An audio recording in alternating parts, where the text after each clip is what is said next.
Азат Жәлил карак писи чаңдағы ақмайға иелішкен күселер. Мин чыланы сақларға құштым ала писиге.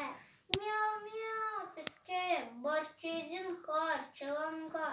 Майны сақла күседен, аясынан çıkarma.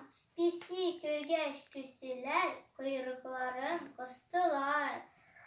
Yürümediler, çabaşıp yarıklarga bastılar.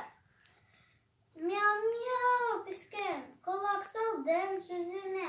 Karavuldan boşağı set berermin üzüne. Erte bilen mayga deyip, girsem küzüm akaydı.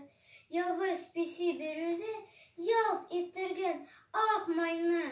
Miau miau pisken, hıyırnıçı ikensin. Saklı ittirgan mayını, üzen aşap gitkensin.